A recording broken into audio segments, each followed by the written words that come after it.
You are live. Thank you. Good morning, everyone. I would like to call the Personnel, Higher Education and Administrative Committee to order. Ask for approval of the minutes from our prior meeting. I'll make the motion. Moved by Supervisor Wild, seconded by Supervisor Conover. I'll call the question. All in favor? Aye. Opposed? The first item is a update from SUNY Adirondack on the current status of this college. Now. Got it. Okay. Morning. Morning. How's everyone doing? Good. Good. Beautiful Adirondack day. We have the Forestry Roundtable on campus today from the Adirondack Research Consortium. So we're glad to have our visitors on campus and enjoying a couple updates from the college. So I can't believe it's November and we're past midterms, moving along in a great fall semester. Enrollment, as it shook out as we got through the first few weeks of classes, we remained about 4% ahead of last year in our full-time students. As you've heard reports in the past, this is the first time in a while we've been able to report on increases. So we're really thrilled to see some good momentum going forward. Our retention of students is up from last year to this year, which is a really good thing. We've been working very hard on helping not only recruit students, but be able to keep them. So we're glad to see some of those directions moving in the right way. Housing, we have about 350 students in housing right now. Last year we had 225. So again, some really good trends towards the positive direction. And so far, as of right now, there's a lot of time between now and the spring semester, but our applications for spring admission are also ahead of last year. So some good positive momentum at the college. As you know, and thank you to you and Washington County for entrusting us with the peer-to-peer veteran services program. We have our coordinator on. He's been hired and he's hit the ground running, as they say, and being able to work in Warren and Washington County to support our veterans community. So he's off and running. Our turf field project is moving along well. It's expected to be mostly completed by February. Right now, they're just about to lay the turf. And if you haven't been over on campus and if you drive by it, you'll see it's quite a complex that we'll be able to share with our community as much as support our athletic programs. And finally, the New York Community College Presidents Group and working in close collaboration with the Community College Trustees Group across the state, as well as Steve Aquario from the Counties Association, and working on our budget advocacy strategy for the state. As you know, we like to continue to try to get the state to for fully supporting the community college sector. We'll be focusing on, if you may or may not remember, we've been trying to move away from an enrollment volume-based funding model that ends up making it very difficult, to predict your budget per year, but also in the normal cycle of enrollment in community colleges. We still have our fixed costs and we want to make sure we can maintain that. So we were successful this past year in the governor's budget, which has been unusual for us to actually have us identified in the governor's budget to receive what we're calling 100% of the floor, just maintenance of effort, which you hear typically in K through 12. So we got the same amount that we got last year, which we were pleased that we've made progress. Unfortunately, that amount from last year was the lowest it's been in 10 years. So although we were able to move the dial in terms of an understanding of the value of having a maintenance of effort type of funding, now we're going to focus on that, but ask for an additional 4% to accommodate basically cost of living adjustments that we've all been subject to. And then we're also asking for the state to continue their investment in community colleges with an additional funding that's specifically around our high cost, high needs program. So trying to continue to address the workforce shortages that every industry is experiencing. Community colleges can play such a key role and have played a key role in that. However, some of our more technical programs, healthcare programs, are very expensive. They're equipment heavy, they're clinical based, which is costly. So we're asking the state to continue to fund community colleges, particularly to focus on those high needs programs. Those are our two main requests from the state. Once we get our talking points together, which we expect in the next couple of weeks, we'd love to share it with all of you to help us advocate to the state to continue to support community colleges in an appropriate way. So those are the updates that I have, and I think you're going to be talking in the next Yes.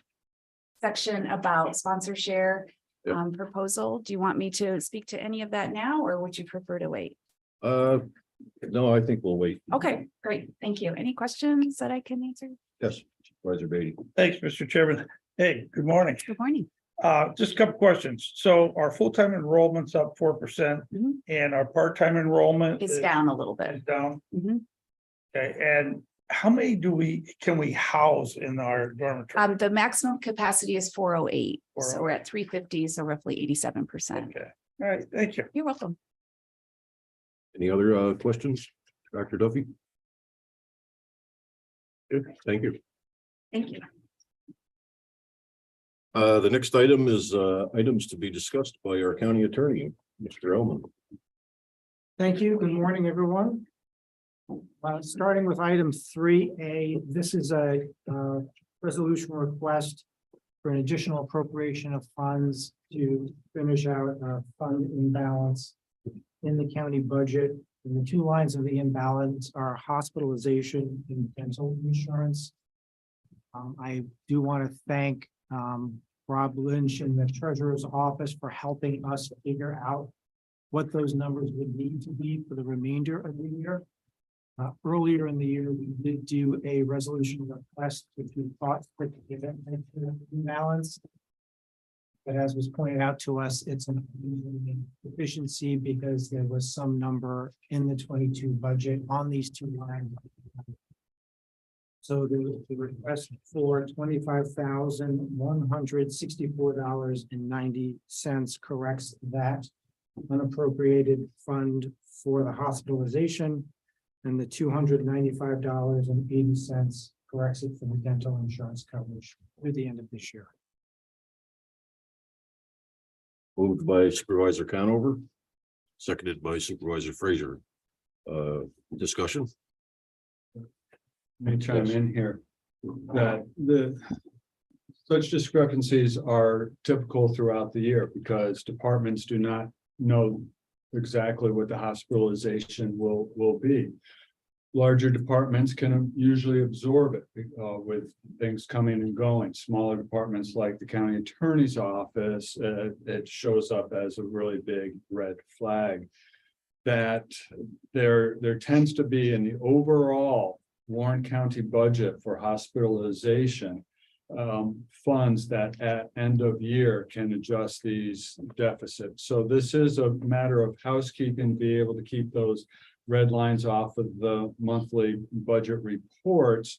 But it is also something that the assistant county administrator reconciles at the end of the year when we have our full reports on things. So,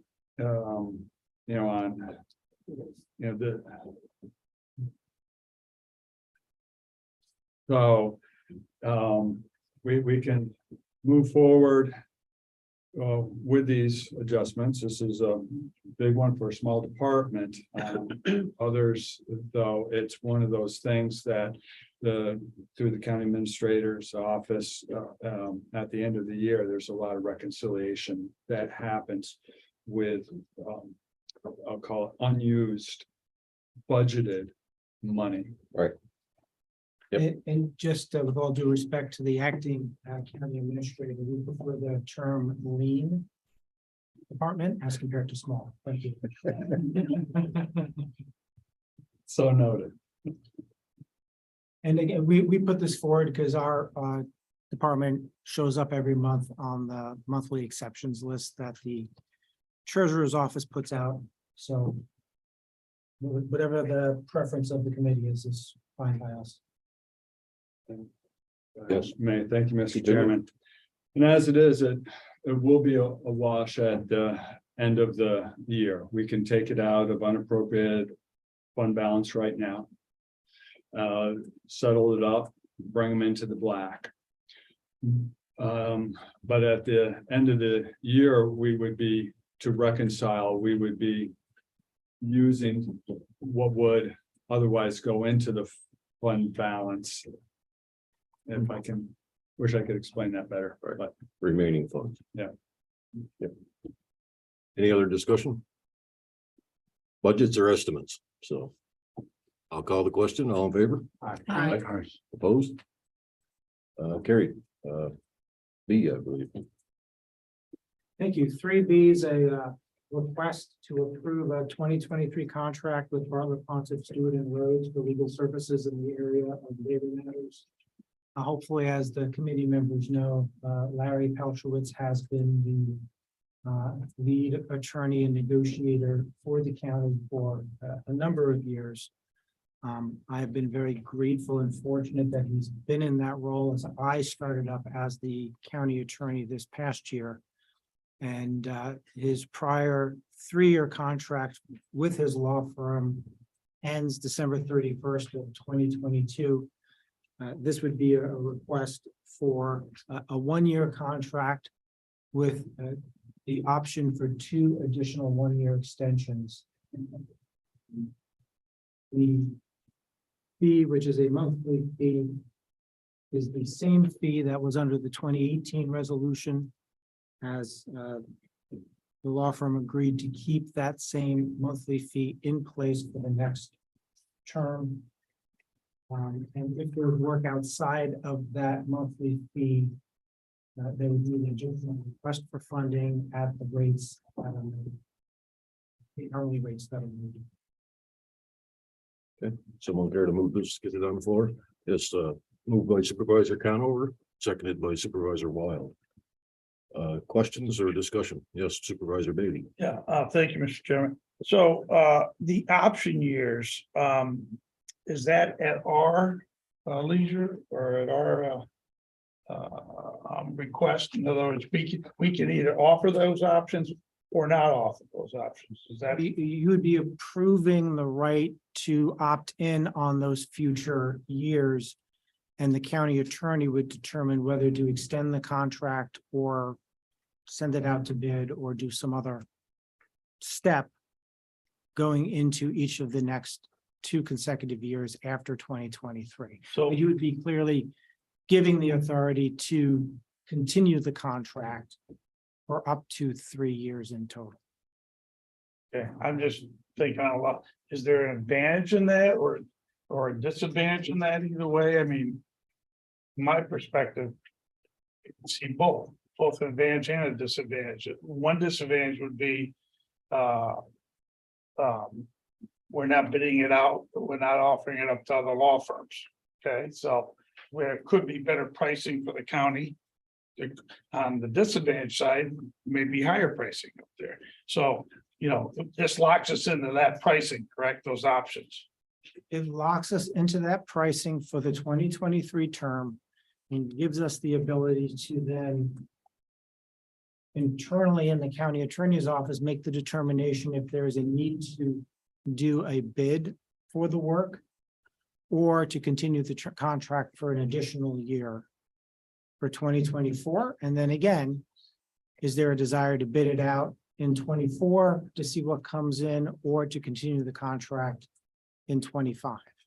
So it gives the flexibility to the county attorney's office going forward while it provides consistency in pricing for the fixed fee portion of the work, which is the labor matters to the county as well. So I understand the supervisors belief that there's that negative side on it's not being bid, so we don't know who else is out there. I have to focus on the positive side, and the positive side is that Mr. Pelchowitz has done a tremendous job in the past year for the county. My hope and expectation is that he's going to continue to do a tremendous job next year. And then that would lead into the decision whether to extend it for an additional year or to put it out. But it allows us a year-by-year review prior to moving forward in each consecutive year. Yeah. I would suggest, thank you, Chairman, that the county attorney's office seriously consider bidding this out next year.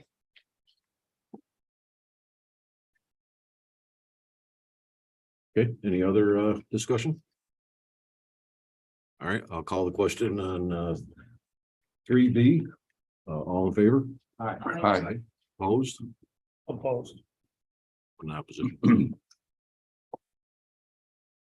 Item 3C is a resolution request.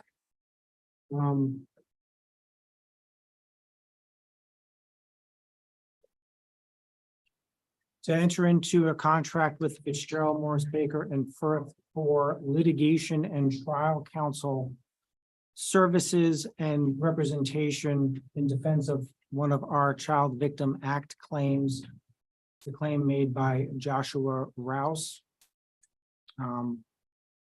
At the hourly rates that are indicated in the resolution request in an amount not to exceed $25,000. Now, this claim by Mr. Rouse potentially covers up to, or at least portions of 6 different calendar years, which would have been 6 different years of insurance coverage if the county had effective insurance coverage for all 6 years. This is the one claim out of the 3 Child Victim Act cases where we have some insurance coverage, and it's for one of those 6 potential years of exposure. Fitzgerald Morris Baker and Firth is engaged by the insurance carrier to represent the county for that one covered year. So efficiency and basically the laws of procedure do not allow us to have multiple attorneys representing the county in the litigation, particularly as lead counsel. So this would permit Fitzgerald Morris Baker Firth to act as lead counsel for the county, not just for the insurance covered years, but the uncovered years as well. Okay. To get it out of the floor, moved by Supervisor Conover and seconded by Supervisor Wild. Discussion, yes, Supervisor Beatty. Thanks, Mr. Chairman. Larry, so why weren't we covering all, are you saying we weren't covering all those years? We didn't have insurance coverage for all those years? We had an insurance policy that was in place when I briefed the Board of Supervisors in total on this particular case. We discussed how one of those insurance carriers that had multiple years of coverage went through dissolution proceedings in the state of Illinois and dissolved. And the dissolution proceedings did not take into account the possibility that New York would resurrect a statute of limitations going back decades. So that insurance carrier and the state of Illinois receiver in charge of that insurance carrier has no authority to do any form of coverage, even if there were money to cover these claims, because they are outside the window that was provided when the company dissolved. So we're basically, the county is basically without coverage for those years. There's one last potential possibility I'm still looking into. But it's a very slim possibility. And we have to be prepared to move forward on the underlying litigation at this point. And the way to do that is to have one firm representing all of the years to include the year that the insurance company is covering and paying for. That's not good. And as I'm not going to assess this case in an open meeting that I've given my assessment of it previously in executive session.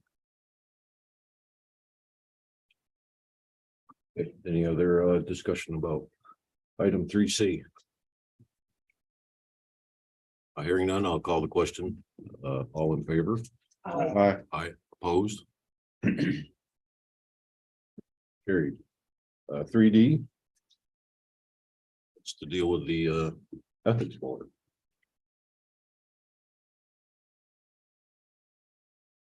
I am requesting that interviews move forward and members be appointed to the Board of Ethics. We have been holding and receiving documents which no action has occurred on because my office has no authority or ability to review or make any determinations regarding ethics matters based upon the local law and the Code of Ethics for Warren County, which appoints that responsibility to the Board of Ethics.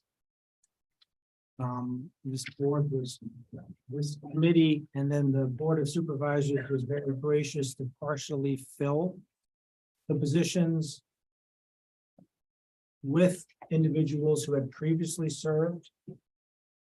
One of those individuals, for personal reasons, had to step back away from this particular commitment, which left us with less than a quorum to move forward with that partial filling of the Board of Ethics that occurred last month. So I just wanted to emphasize the importance of filling out this new 5-member Board of Ethics. Because as time goes on, there's more documents that are piling up for them to take and review to determine what, if any, action is to occur. And no action can occur absent a board. So that's really all I wanted to say on that point. And I defer to the committee, what, if any, actions or steps they want to take. Okay, I can report to the committee that previously there were 7 other individuals that had shown interest in the ethics board. They have all been contacted or attempted to be contacted. One individual is a municipal employee, so that kind of disqualifies them as for the openings that we have. Another one is considering running for fire commissioner. And if they were to be elected, again, they would be ineligible unless their public position becomes vacant. One has not responded as of November 1st. But 4 individuals have expressed they are still interested in serving. So thank Tammy for contacting these folks or attempting to. So we have 4 people that are still interested from the applications. Oh, that was 3 or 4 months ago, probably. Yeah. And currently, I apologize for interrupting, I should have asked, but we do have 2 members, primary members on the board. One is a public official, one is a member of the public. So we're looking for 3 more members of the public. And then we have 1 alternate who's a public official. And it's really up to the committee and the board how many more alternates we have. I would recommend 1 more general public member. With a 5-member board, we don't have the same issues as we did with a 3-member board for quorum purposes. But those 2 alternates would assist us in always ensuring, hopefully always ensuring we had 5 members deliberating and deciding matters before.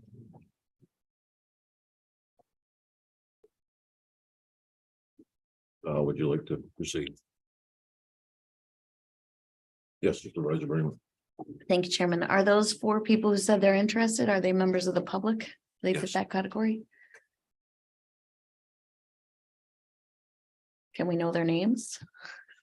I'd have to go back and look at the applications. I don't know their names offhand. Yes. I mean, if this committee is the appropriate committee of jurisdiction to make a recommendation to the board, I assume this, if they require board approval for their appointment. Okay, then let's, I think these, some of these discussions or review of candidates that can take place in closed door executive session.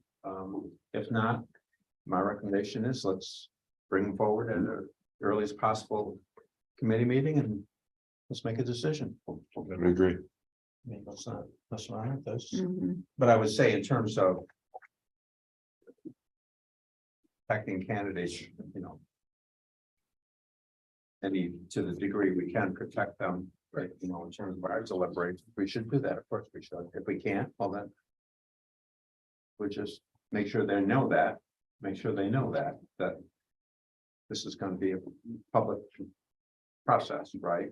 And like we go into executive session to review candidates for county administrator, and that's to balance off the public's right to know and the protecting candidates to have jobs elsewhere, whatever. And then what I'm saying here is that to the degree we can at least do an initial review in executive session, that would be a good thing. But if we can't, let's go forward. I agree. Any other comments? So we'll get the names to the committee, and I believe there's applications or a letter of interest at least. So we'll resubmit that back out to the committee and schedule for a future committee meeting and get it done. And this would be for the appointment of members, which would qualify for an executive session if the committee or the board chose to do so. Yes, privilege of the floor, Mr. Merlino. I just have one question, just as a curiosity, how do people get notified that we're looking for people to sit on our board, that board? How is it notified to apply? I think we advertised it at the time. I think it was on the website. I don't know if we put an ad in the paper. We might have.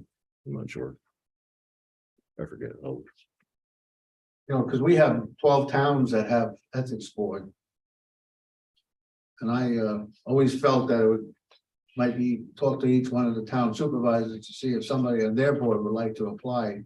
If we get some people that already know the job and how important it is. We might get a couple of people that are doing it over the years in other towns. yeah, That was just a suggestion of mine. I don't think they can because, well, we only have one municipal position on the ethics board. I believe the rest of them are members of the public. So, Well, most of the towns have people that are from the public too. yeah. All right, thank you.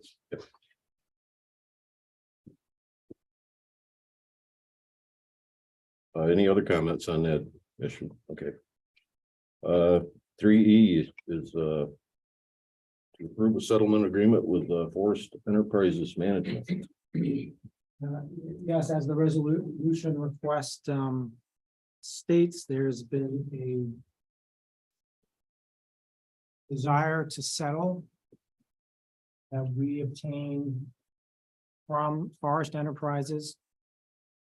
It occurred during a mandatory mediation meeting that occurred in Albany on Tuesday in front of retired appellate court Justice Carpinello, where in lieu of proceeding forward with their current claims for additional attorney's fees and expert appraisal fees, they would accept a payment of $7,500 to resolve all remaining claims between the county and Forest Enterprises regarding the eminent domain proceedings that occurred back in 2015.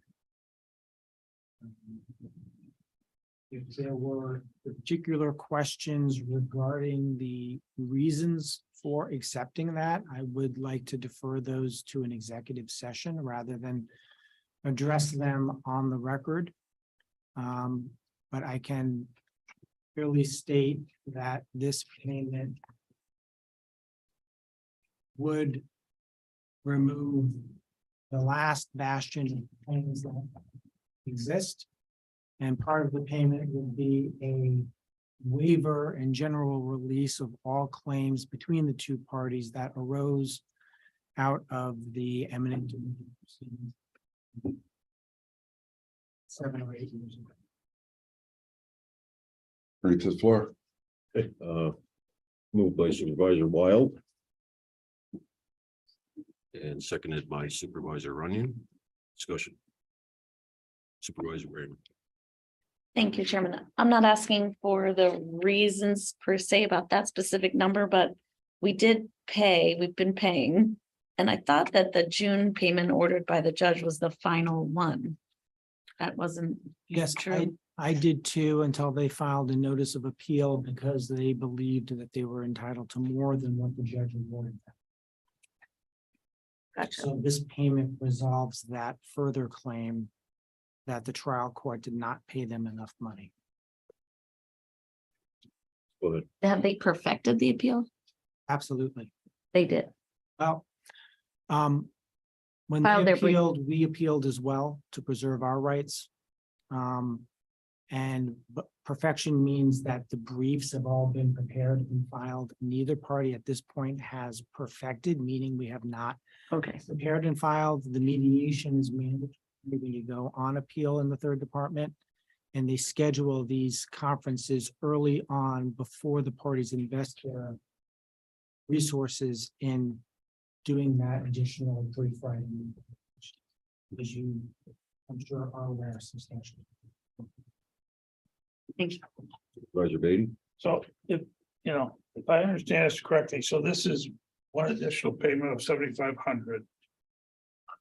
That will finalize this issue. And we've already paid out, I don't know, 300,000. I can't remember. Yeah, Something like three or 400,000 already out.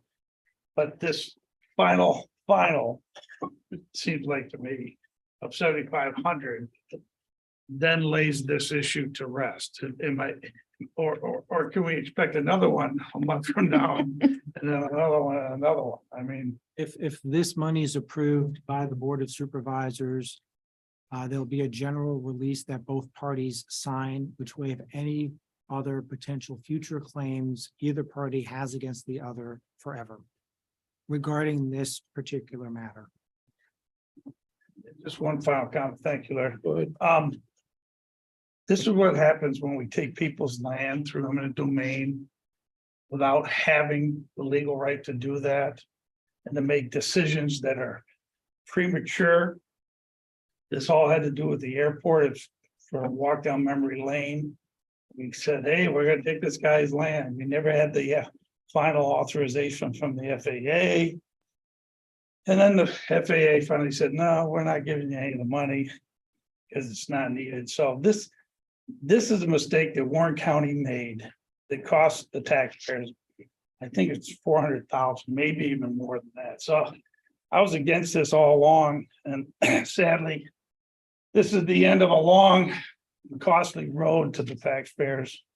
And I'm glad to see it end finally. So thanks.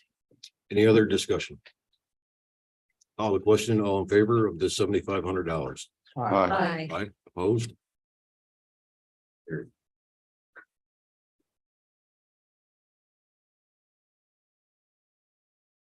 F is a request for an executive session. I would ask if we could postpone that till the towards the end of the meeting. Is that acceptable? Absolutely. With that, I need to return back to item 2. I skipped over Jackie and her report of tracking the vacancies filled and also the separation board report in your packet. Sorry about that, Jackie. Are there any questions?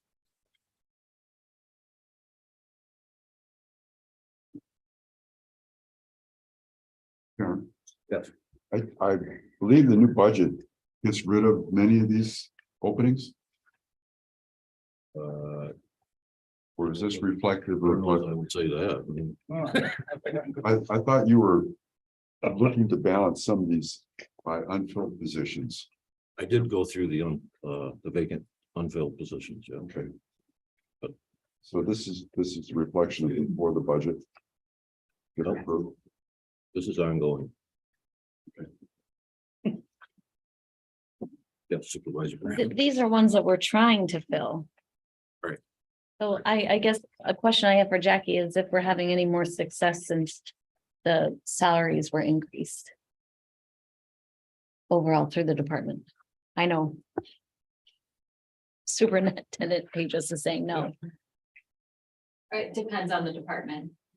But some are doing better. The vacancies in DSS, I believe, have a lot of them have been filled. So nobody wants to work for you. That's what I've heard is DSS has had some success. I think DPW has had minimal, actually. But always hopeful. Mr. Chairman. Yes, Mr. Conover. I mean, I think that, at some point going forward, I think we should, ask our, Civil Service Commissioner, Trish, the manager, to,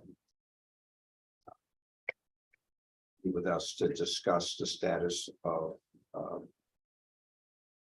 civil service testing and civil service lists. The number of people signing up to take the tests, I'm sure they vary, but in where we are relative to getting current with our civil service lists. Specifically related to the competitive positions. It's very difficult. It's very difficult to ask someone to leave employment and come and work for us on a provisional basis. Pending some tests that's going to be held at some point in time. So we have now, in terms of MEOs don't take a competitive test. The difficulty there is the shared by the state and municipalities in finding people that want to take those positions. And so I think that, we also need to have some further discussions with Mr. Hajos and others relative to exactly what the problem is. And I mean, yeah, this is also a problem that's going to affect our mass transit system and it's affecting our school system, our bus drivers. It's really a broad problem that we have.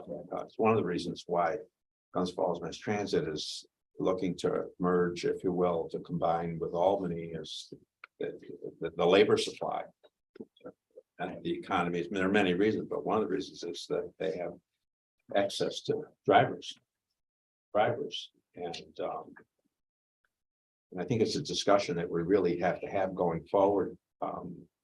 There's also information that should be shared with our community college and other training schools, BOS and other training schools, as to exactly what the challenge is here. I mean, right now we're going into the winter. I believe the last time I heard was 10. 2 more as of yesterday. 2 more, so 8. 2 towns. Oh, 2 towns. They're going to towns. Right. So we have 12 Right now, yes. 12 vacancies.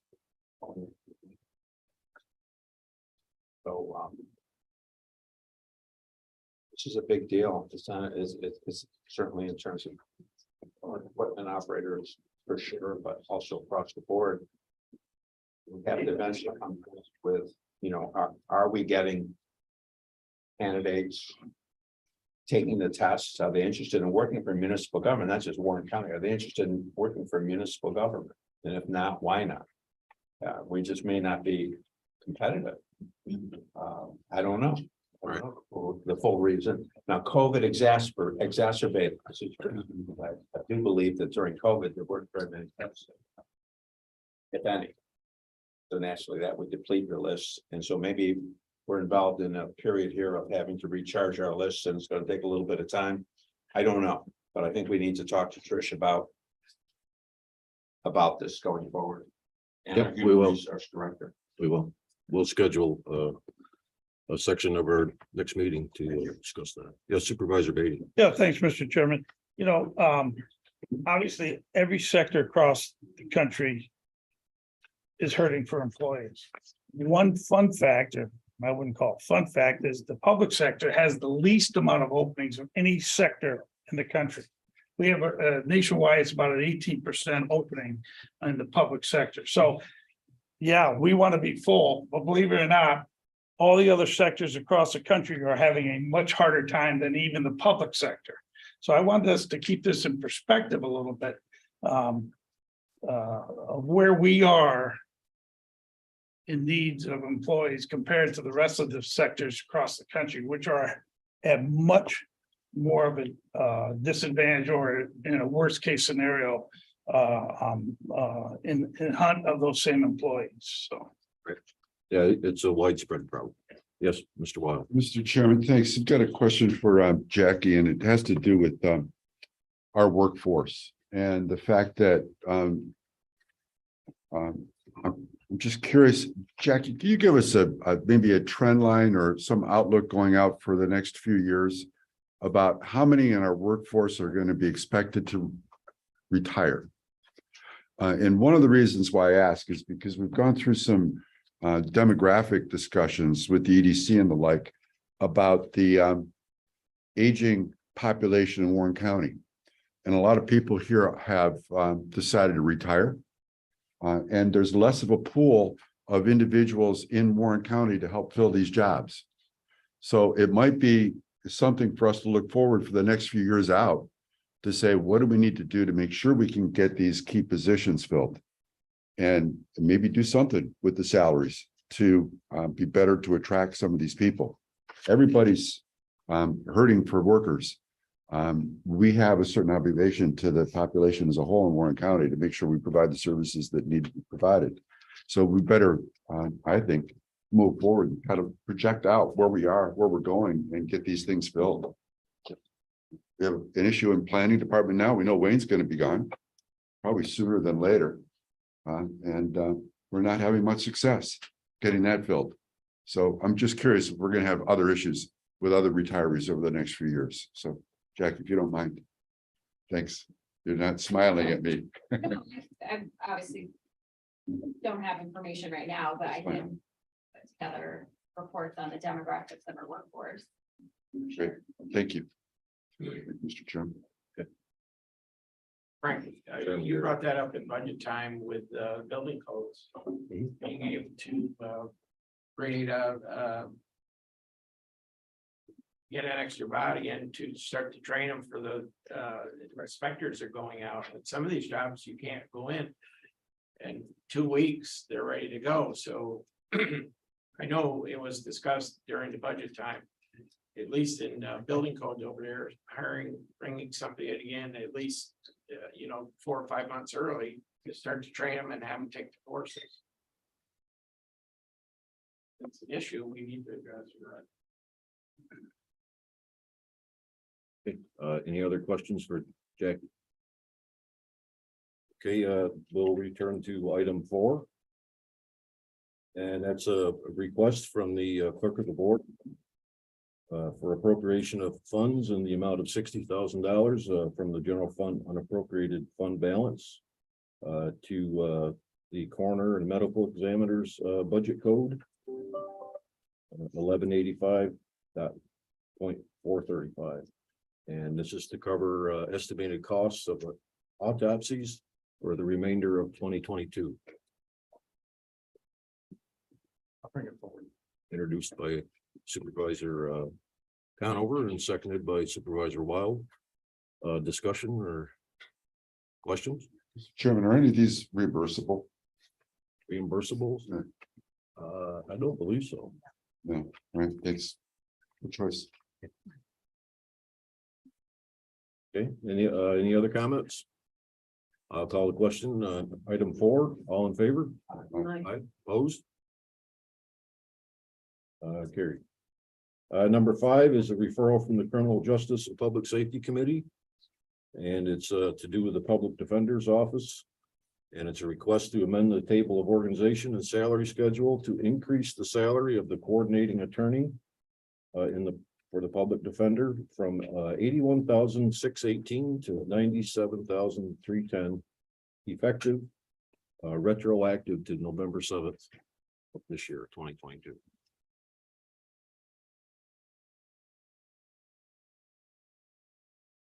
Introduced by Supervisor Wild, seconded by Supervisor Runyon.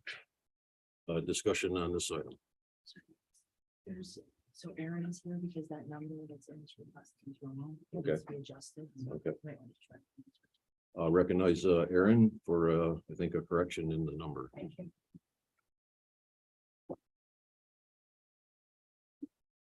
I apologize, Attorney Canali couldn't be here, he had a previous commitment this morning. We would like to request a correction to that salary to take into account the August 1st increase of 5720.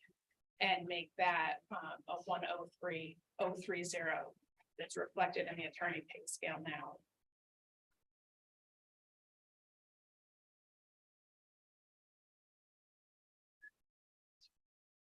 Oh, 103. Is this funded through Huel hearing? This is funded through, yes, ILS, it's a 100% reimbursable from the Harrell Herring contract. So the 97,310 did not include the 5,720. Yes, my apologies, I used the attorney salary schedule from that raise was incorporated. Yep, I've had that problem several times. In and out. Yeah. Any other questions? Yes, Supervisor Beatty. Yeah, thank you. So what's the justification that we're gonna increase 22% salary? Are we going back to the original request? So Well, we the original request was 19.2, you just added another 5,000, so it's up to 22% increase. yes, that request is just taking into account that August 1st, $5,720 increase that was received across the board, and this is simply taking it to the new attorney salary schedule that was put out. I was taking into account still using that old schedule that didn't account for that $5,720.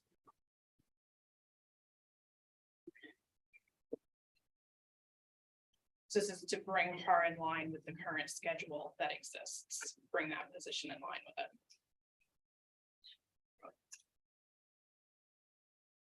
Any other questions?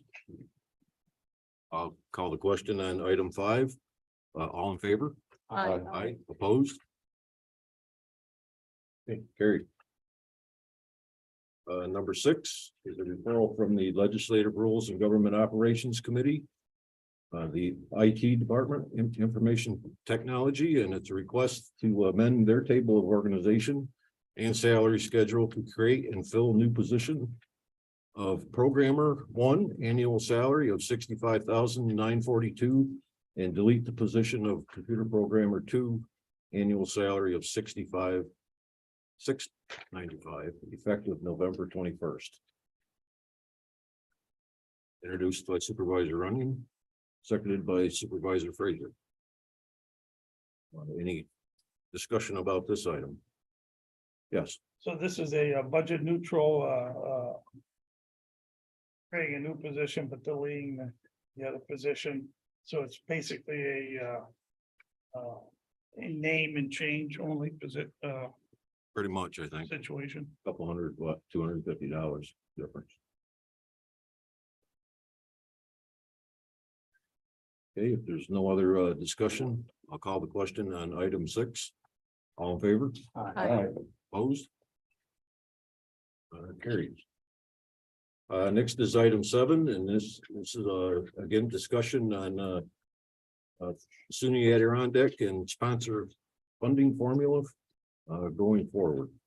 I believe Yes, Mr. Liggett has some handouts that you have. I do. Okay. And Tammy has some too. Which ones do you have, Tammy? I had these, thank God we didn't print the same one. That's how good we work together. So let's get these distributed. And this is a continuation of a conversation. We have President Duffy here to address, and I'll have President Duffy start out the conversation here, and then we'll follow up with the nuts and bolts on the actual figures of what this. Sorry, let's see here. And we'll put it up. Tammy will share her screen on these color handouts.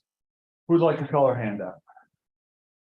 Darren, I'm cheap. I don't print out more than we need. So, And I got one of those beautiful. Came up unexpectedly. Okay. It's okay.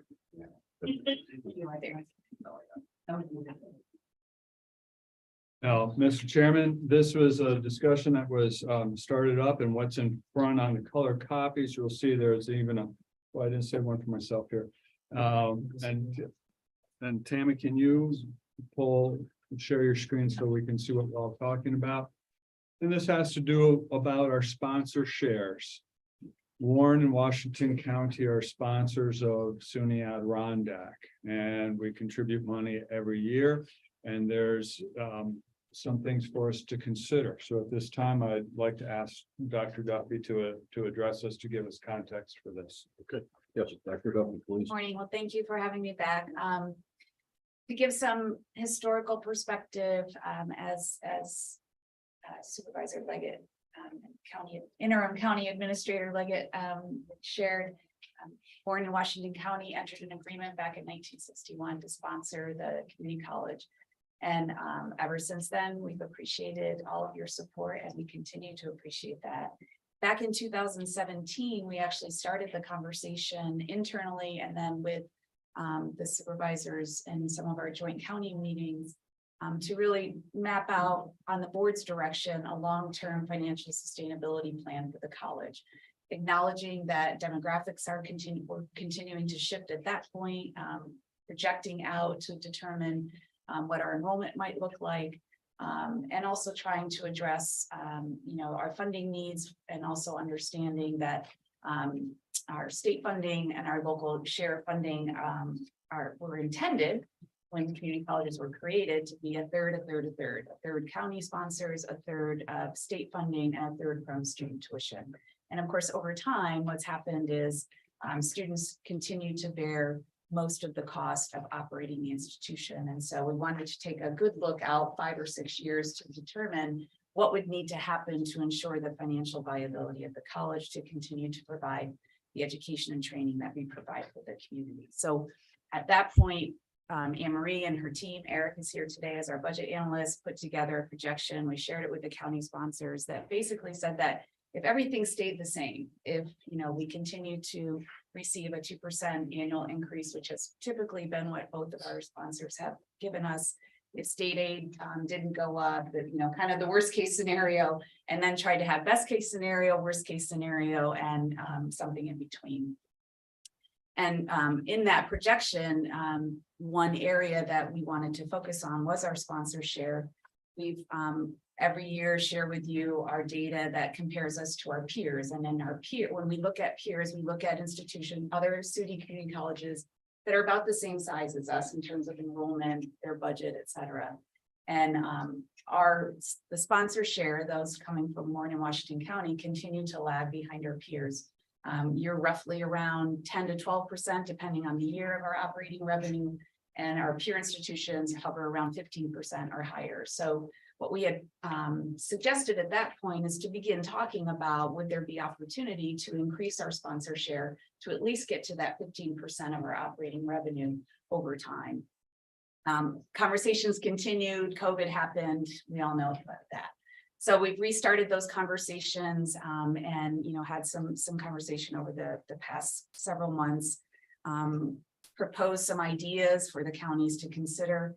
I just want to be clear that it really is not the college's decision. This is your decision as sponsors. You're the ones that are in control of that share, and all we're really doing is trying to provide the information to help inform your decisions going forward. And we provided a considerable amount of data in terms of what a different type of sponsor share split might look like, and acknowledge, of course, that it can't be done in 1 year. It may have to be done over several years, but to at least to get to that 15% of our operating revenue, which would be roughly a total contribution to the college of $5 million split between Warren and Washington County in whatever agreement you determine. It currently is split by enrollment. And the discussion is the fact, every year that we go to Washington County to request funds, we have the same conversation typically, which is the college is situated in Warren County. Warren County benefits in other ways from the college being located in the county in terms of sales tax revenue, obviously students spending money in Stewart's and Hannaford and all the things that our students would do in the communities, so that there is a little bit more of an advantage for Warren County than Washington County. We did an economic impact study a few years back and broke it out by county, and Warren County has a significant more tax revenue return than Washington County, so that the data sort of bore that out, and it's in your packet here. So what we brought this to our Board of Trustees at their August meeting. They passed a resolution formally requesting the counties to consider some way to get to that $5 million sponsor share in at least the next few years. And so our Board of Trustees is interested in you all having those conversations and considering a new distribution that would more adequately fund the college. So that's kind of the context, and I'm happy to answer any questions. We'll be here, and Eric lives in these numbers every day more than I do, so I brought him along in case there's some more detailed data that you need. But with that, unless you have anything more you want to share, I'm No, here to help. yes, Supervisor Wild. Mr. Chairman, thanks. I recall this presentation at the college to the committees. It was a great presentation. I'm in favor of this as long as you say we can afford it. The college provides a great economic boost to us. It's an asset that we need to continue with. So it's just a matter of whether you think we can handle this with what the crystal ball of the future looks like. Well, let's put, it's not in the 2023 budget. So that's what I'll say. So what we'd have to come up with is an additional.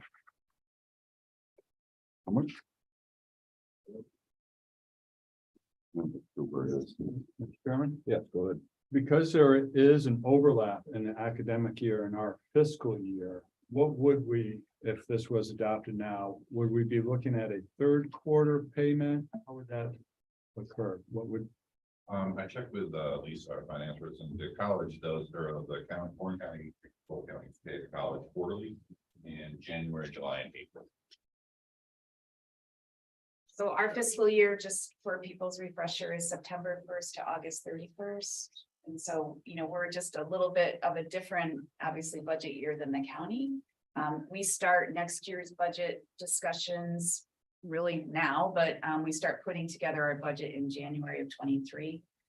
The process is that we work through, you know, obviously all our internal work and trying to create a financially responsible budget.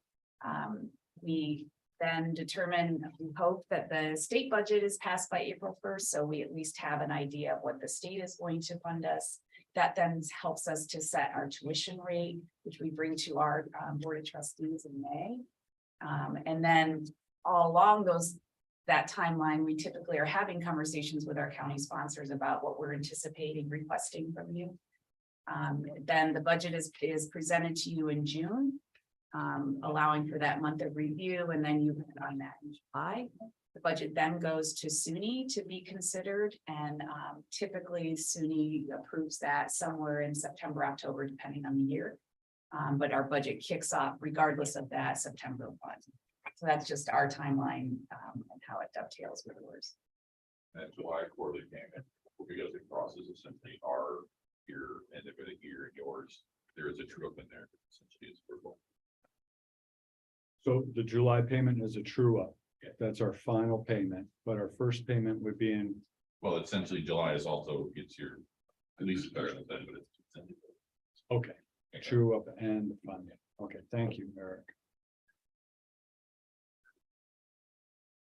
I mean, the true up in the first payment, sorry.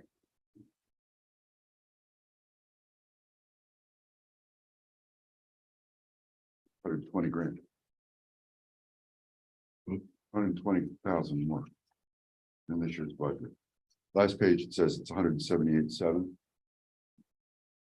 Yep. Would be 2/3 of that.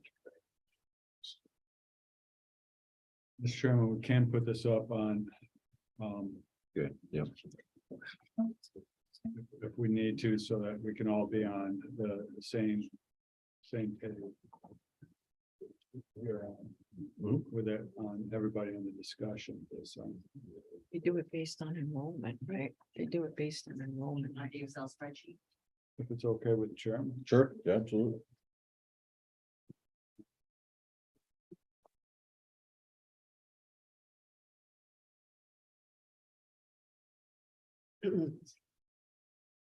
Yes, go ahead. Additionally, we have probably some excess revenues and sales tax, or we could afford this also, right? We have excess revenues and sales tax. I Than don't what we know. budgeted for this year.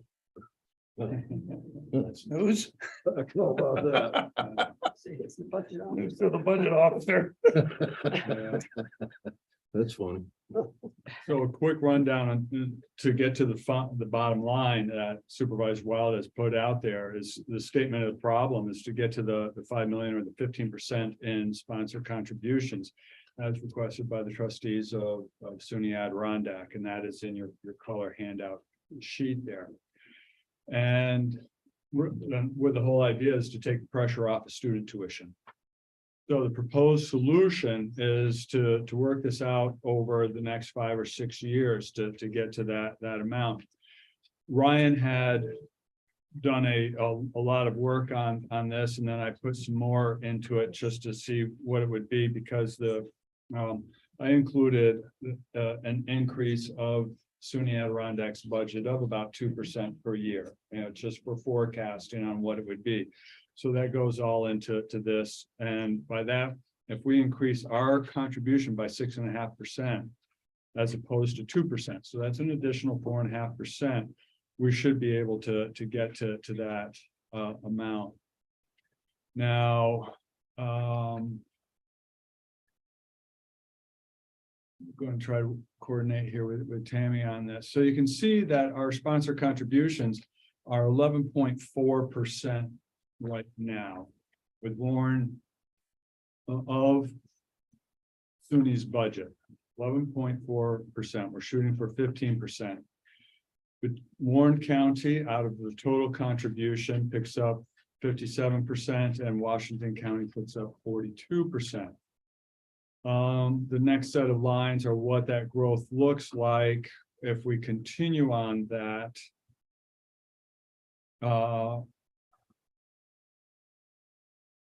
Growth per,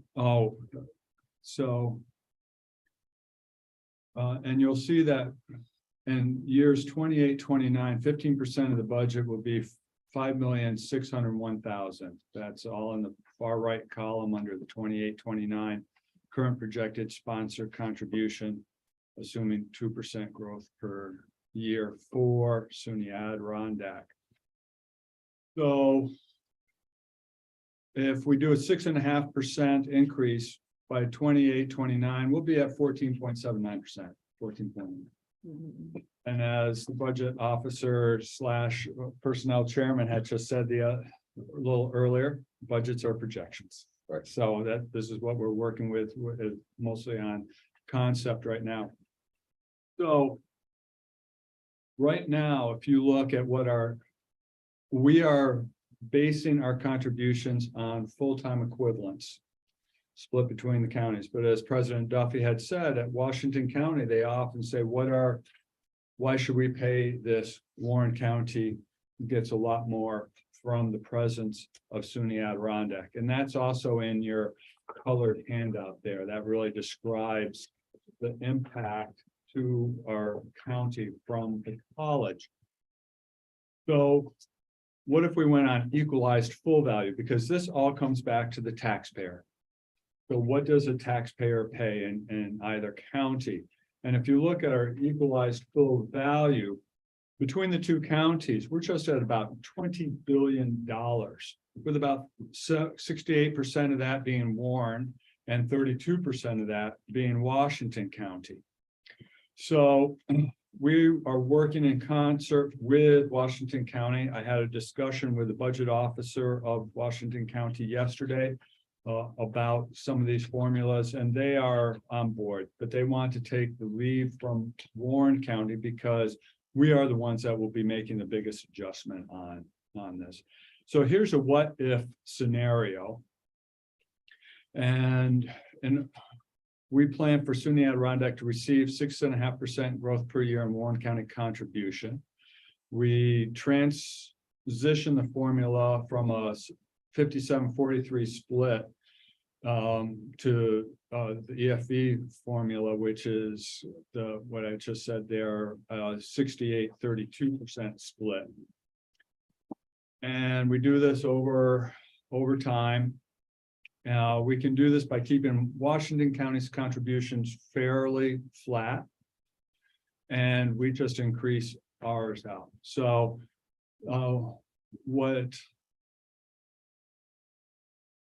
so the rest is just all the numbers there, projecting that out and what that looks like.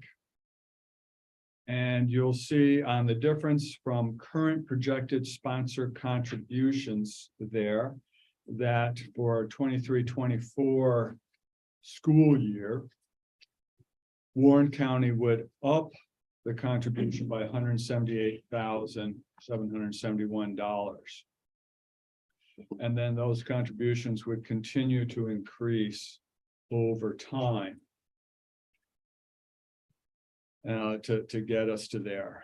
Now, what we are looking at is Warren County Board of Supervisors actions on the last lines there. So this is what we are looking for here. To agree to hit the goal of 15% sponsorship contribution within a reasonable time frame, 5 to 6 years. Agree to hit the goal of sponsorship share based on equalized full value property assessment over time.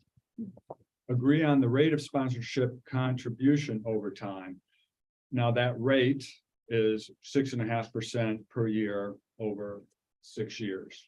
And then agree with Washington County on the proposed sponsorship contribution.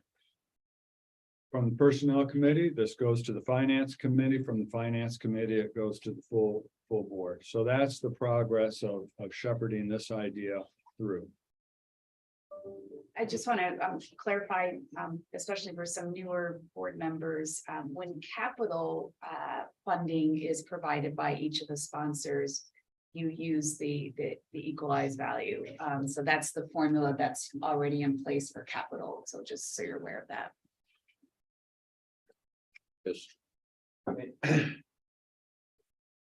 I think that,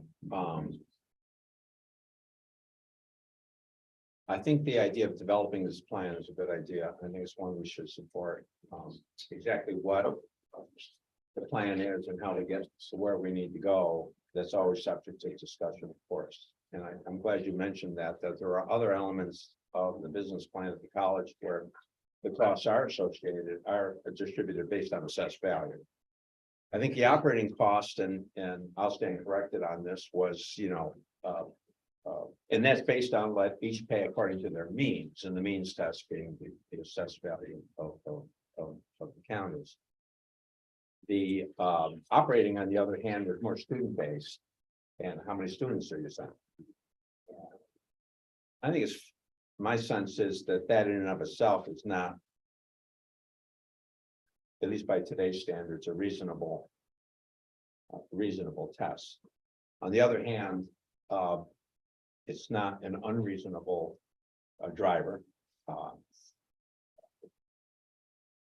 Should it be fully discounted? Should it be half of the cost? Should it be 25% of the cost? I don't know. I mean, I think that's something that we can discuss going forward, that there should be some reflection of how many students you're sending. And then the means test, or perhaps just the means test. And the only thing I would say on the assessed value is, and it would be interesting to take a look at this, that the assessed value in and of itself, while it is interesting, there are other factors that come into play here, not the least of which is we're an extremely high sales tax county compared to other counties. And so really, the better or another test would be, well, what's the tax burden? What's the actual tax burden? And that's easily calculated, right?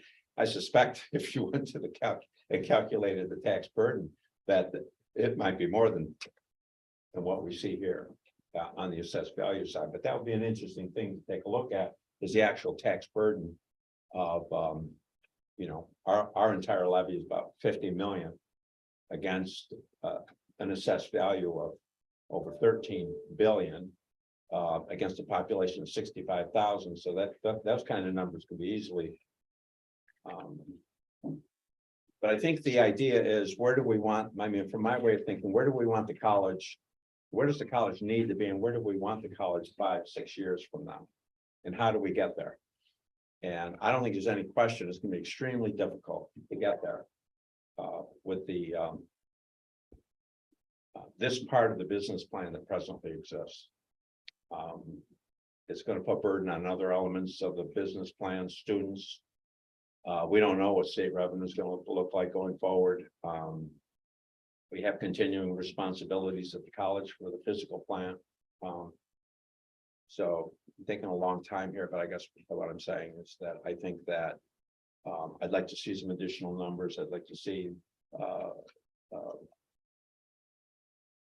what they would look like. But I think overall, I think the idea of having this better reflected in terms of ability to pay, I think is where we should go. Is where we should go. The other thing too to keep in mind, I should have mentioned this, that your sponsor contribution has a direct correlation to our chargeback rate. And as we've shared before, obviously we receive a significant amount of chargeback revenue from Saratoga County in particular, but all the other counties in New York State that send us students. So when your sponsor contribution goes up, our chargeback rate goes up, and in effect allows us to collect more revenue from other students that attend the college. So I just want to make sure. It'd be interesting to see that as well. It'll be interesting to see the projection on that, assuming numbers hold constant. Should be able to do that, right?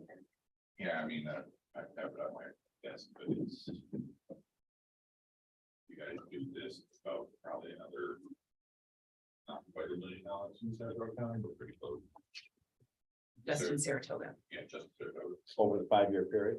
Yeah.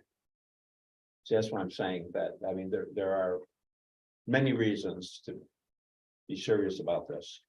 There are costs associated, but then there are certain other implications on the chargeback rate, and also I think the idea that this needs to go to an ability to pay is if what we're looking for is to have the college work its plan proposes. If you agree with the plan that was presented, which I think was just a marvelous business plan, by the way, that presentation was as good a presentation as I've seen anywhere, public or private. It was that good, in my opinion, and you did it in a very short period of time. You know, if you believe in that plan, you believe in the capital plan, you believe in where the college is going, then we have to have an operating business plan that supports that. Otherwise, we're undermining the plan. I mean, there's no other way to say it.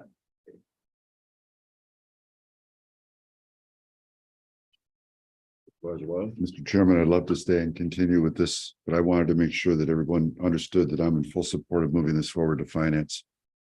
To see if we can get this moving. But I do need to leave, and I apologize for that.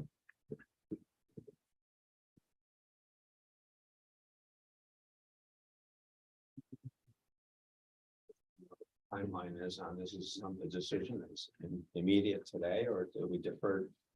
Since it's a money question, do we defer exclusively to finance? How do you want to answer this?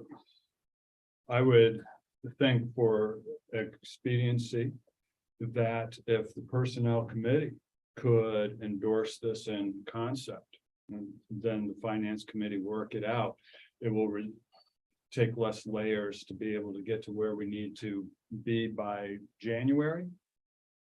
Is that what we're looking at? Yeah. That would be ideal.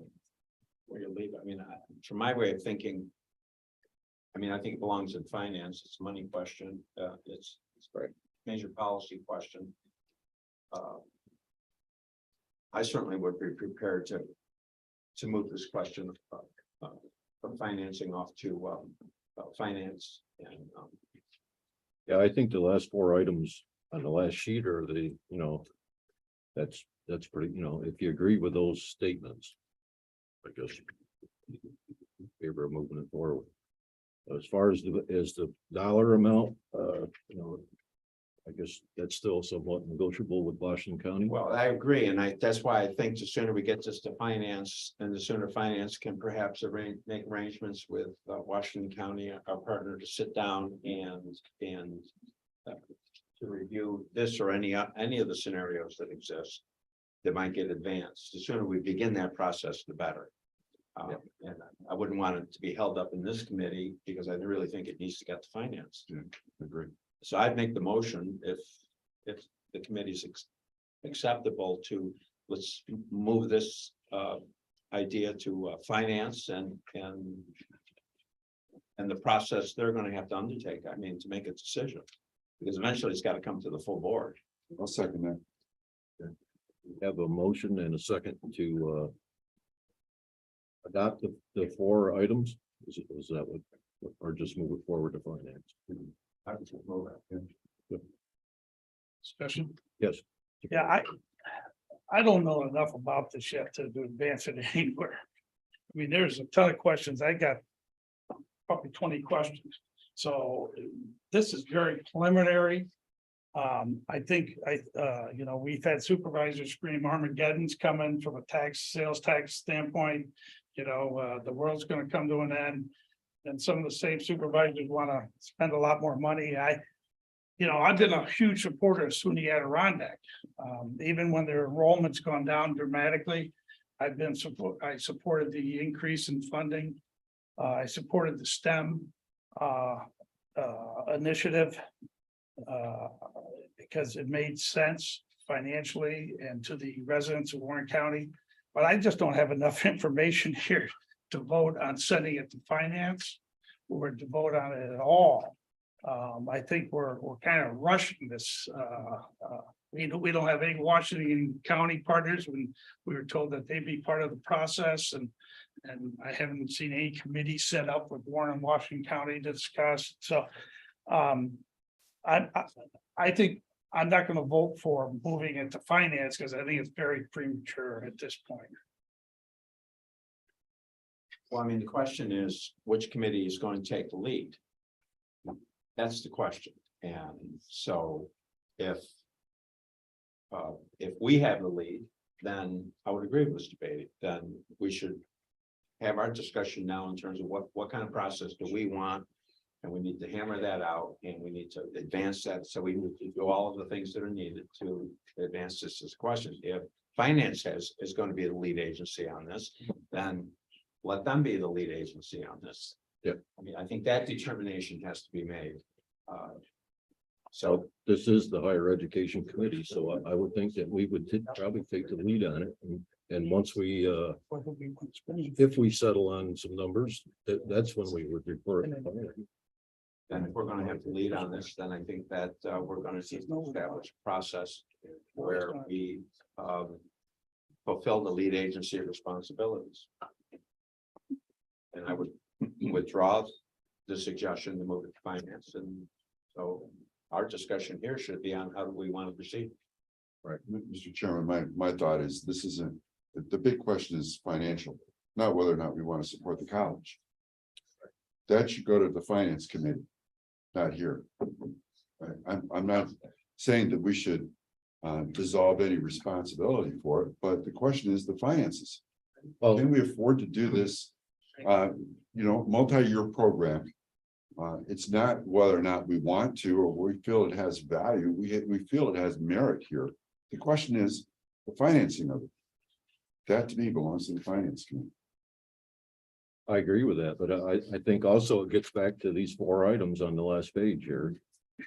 We have agreement that the goal is 15% of sponsorship in a reasonable time frame. That the goal is also to base it on equalized full value property assessment over time.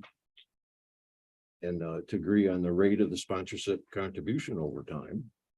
And also agree with Washington County on proposed sponsorship contribution plan. I think that's where we start and then we get to a number. I think we have to agree to them items or otherwise I don't know as we get there. Because my reasoning is if you don't change the formula, Washington County will not be able to do what we're trying to accomplish. And that's always held us back in the past. So I think it's, you know, you have to first agree to those concepts before we start talking a lot of numbers. Yes, Supervisor. Thanks, Mr. Chairman. Yeah, like I said, I'm not prepared to agree to those concepts yet. Not even close there. So I think it's a moot point at this stage for us to vote on anything. We don't even have the flavor of the full board, whether they want to even support any of this. You know, we got 5 people sitting in a room deciding, well, let's, so I think it's very premature. We don't have a flavor of the full board. We can't say we when we don't know who we is. It could be few, it could be a lot, I don't know. But we need a lot more details from, and I think the full board needs maybe a presentation. And to know the financial consequences that is being asked of the county residents who already are putting in millions every year into SUNY Adirondack, which I fully support. But to ask them to put in millions more is a big ask. And I think that needs I'd like to see Dr. Duffy do a full presentation or a presentation with the full board. And let full board then decide whether they want to even go forward with additional millions in cost to the county or not. I mean, that to me is doing it the right way. Asking 4 or 5 people on a committee to decide 4 items. Excuse me, I think I have the floor, Mr. Wild. Thank you. Careful. Thank you. Careful. Thank you. I have the floor. Knock it off. Thank you. Careful. Is that a threat, Mr. Wild? I Take that as a threat. I have. I would say. I have the floor. Thank you. I'm sorry, Thank I have to leave. I'll withdraw my second. Hopefully somebody else. will Thank you, do it. Mr. Wild. So that's where I think we should go with the presentations of the full board first and foremost. Okay, That would be my recommendation, Mr. Chairman. okay, but I think we have a committee system. I think this is at least the 3rd time this has come before this committee. I think that you know, to just refer it to the full board. I think the committee has to decide if we even need to do that. Because if this committee, this group here doesn't agree with these concepts, then there's really no point in referring anything.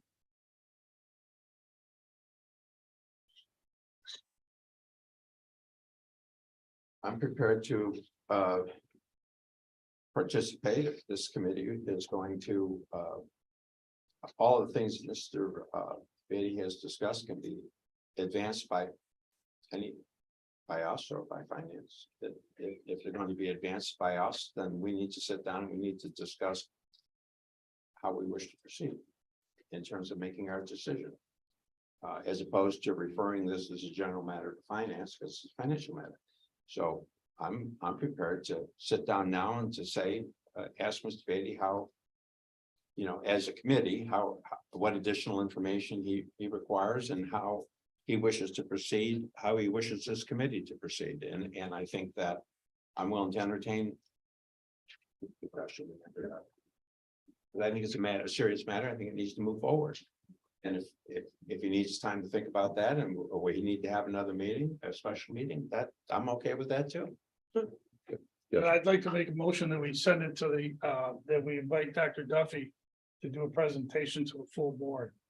Because when you're talking about millions of dollars, it needs a full board input and full and open information for all the supervisors. So that's what I would recommend. I'd like a motion that I agree with Mr. Conover. Let's take it to the full board. Okay, we have a motion to have a presentation to the full board about this subject. Yes. Is that a second or? No, I had another comment. How do you want to do this? Do you want to invite the full board to one of our committee meetings? I mean, I don't know. I'm just wondering. I mean, I understand that the full board is going to have to act on this. The full board is going to have to consider this.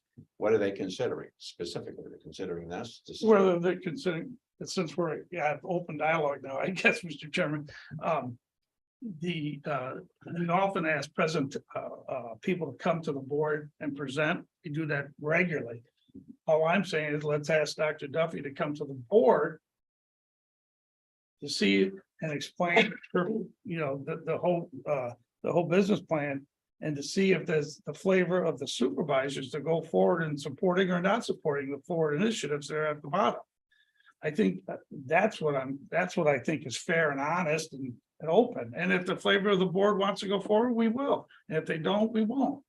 But to bypass that, I think, is when it comes to such a huge financial ask, is doing a little disservice to the rest of the supervisors. That's what I think. So I would agree with Mr. Conover to bring it to the full board. Conover? Yeah, all of our decisions go to the full board, and there's no way bypass the full board. Because all of our recommendations, whatever they might be, go to the full board. So the idea somehow the full board gets bypassed on a decision, that's, I don't know that. All the recommendations come out of committees go to the full board. I guess what I would say is that if I'm just trying to be constructive here, Doug, that maybe there is an interim step here where the full board has to pass a resolution that instructs the chair to proceed in a certain fashion, yes or no. Perhaps there needs to be a special committee formed, which the chairman can do. Perhaps that kind of thing. So that would be an interesting way to proceed. It's kind of a step that where the board authorizes that we proceed in investigating this, or we proceed in developing some kind of process. And I could support that. And so the idea of having a presentation in front of full board, perhaps there needs to be a resolution put in front of the board that states authorizes the chairman to begin this process. I don't know. Is that what you're saying? I'm asking, And those that I'm don't like asking it. that we allow Dr. Duffy. Direct your comments up here. I'm sorry, Mr. Chairman. Well, he's talking to me, so I guess when he talks to me, it's okay, but all right. So, Mr. Chairman, all I'm asking is they present to the full board. We've done that multiple times with multiple organizations, and I think that would be very beneficial to all. Okay, your I mean- motion is on the floor. Making this a federal case is. Mr. Liggett, do you want to speak to the motion? There's no second to the motion, but to put this all in context. Every year since the beginning of time, the Personnel Committee and the Finance Committee meet over at SUNY Adirondack, along with our colleagues of Washington County. And every year, a motion comes from the Personnel Committee to agree on the budget of millions of dollars. Here, we're talking about 178,000 for next year, millions of dollars. And then the Finance Committee takes that up and votes on it. And that's how it's been done. And then it goes to the full board for approval. That has always been the process on voting on the SUNY Adirondack budget, because that respects the structure of our government that we have set up here in the county, with the committee doing the hard work and coming up with the numbers and doing the discussions in an efficient manner. And then through all of that reasoning, discussion, and calculations, it gets passed on to the full board. And we are all part of the full board. And there is a certain amount of trust among the other 13 supervisors that do not sit on the committee to say, I trust what that committee has done, or I need more information, and so on and so forth. But that is how we are structured. It's the most efficient form of government. So I would like to see that committee structure be honored. Thank you, Mr. Chairman. This is a major financial change to the funding operation for SUNY Adirondack. this is a major, this isn't something minor, this is the biggest change that's come down the pike probably ever. So, you know, I don't know what harm it does to allow the other, well, there's only 5 supervisors here, to allow the other 15 supervisors a chance to understand fully what is being asked. And probably, maybe I'll support it then, I don't know, but I can't support it now. And I'm not sure how the rest of the board feels either, and I have respect for the other supervisors, that they have an opportunity to at least hear the biggest change that I've seen ever with the funding. We're changing the whole thing around here, and we're asking for millions of more dollars, so I don't know why the resistance here, but you know, I think that's open and transparent, and it's fair, that's. Yeah, Supervisor Runyon, please. I feel that if we skip and go directly to the full board, it'll have to go back to finance anyway. If we were to move it now to finance, we would already know the numbers. They would already have the ability to look at this and have some idea to bring to the full board when it gets there. So I'd like to make a motion to move it to finance, have that part of it done, then go to the full board. Okay, well, we do have a motion by Mr. Beatty to present it, to have a presentation to the full board before we do anything else. So I'm gonna call the question on that motion. All in favor of doing that? Aye. Opposed? Opposed. Now we have a second motion by Supervisor Runyon to move this document that we have before us to finance. With the numbers and et cetera, correct?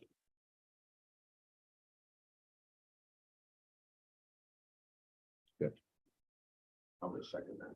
all right, and we have a second on I that. would second that, but I guess I would ask Supervisor, so do we want this to be a joint meeting between personnel and finance? As opposed to just referring it just to finance, that we do this at a joint meeting like we do at the college, and that would afford supervisors that need more information, that can ask questions between now and then, the opportunity to think about this further.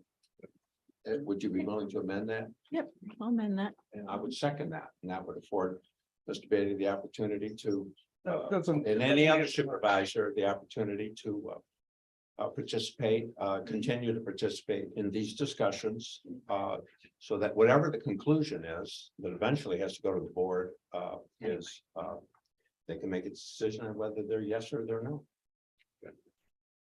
So I would support that amendment. So discussion on this motion and that amendment. All right, I'll call the question on the motion put forward. All in favor of that path? Aye. Aye. Opposed, Opposed, one in opposition. no sense, All right, what we're trying to hide. any other discussion about this funding for Senior Adirondack? Privilege of the floor, Mr. Merlino. Can I ask the Dr. Duffy a question? And I understand what you're trying to do. Protect the college for the next few years. But I've been on this board this 17 years, and we've done it year by year by year. Gives us an opportunity to look at your budget. See where we maybe think you're change here and there. I think this opens up too much of a, how can I say it, a guarantee that whatever your budget is, we're gonna cover it the money. And I feel uncomfortable with that. You know, we don't know what the wages are gonna be, we don't know what your insurance is gonna be, you don't know how much you're gonna get from the state of New York, how much you're, so it's tough to say.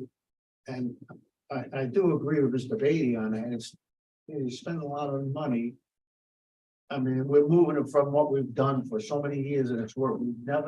I've never voted against your budget all these years, but get a chance to read it before we vote on it.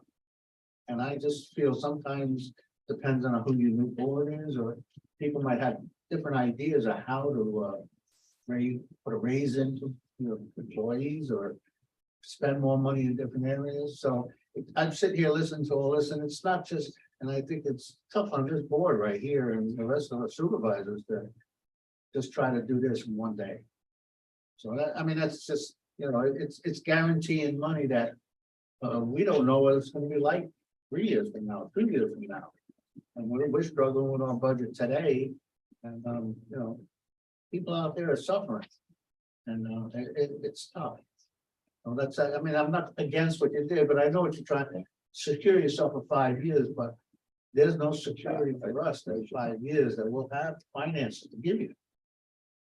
So that's the only thing like I said, that's the only thing. It's not against you. Please understand that, but it's nerve wracking for all supervisors that run towns, and we have budget problems and this year, and Frank could say it. I mean, we have a budget problem this year. So what's gonna happen in 3 years from now, 4 years from now? It's dangerous. Thank you. Administrator. Thank you for bringing that up, Supervisor Molino. What we are discussing here is not about adopting whatever budget SUNY Adirondack presents. What we are considering here is how Warren and Washington County shares on the sponsor contribution to the county. And it's just our sponsor formula. This is not approving or guaranteeing any increase for the SUNY Adirondacks budget. That will continue to be done on a year by year basis.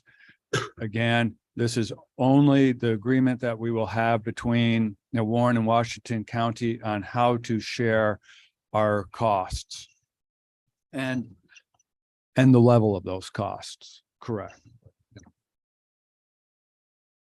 Privilege of the floor to any of the other. Yes.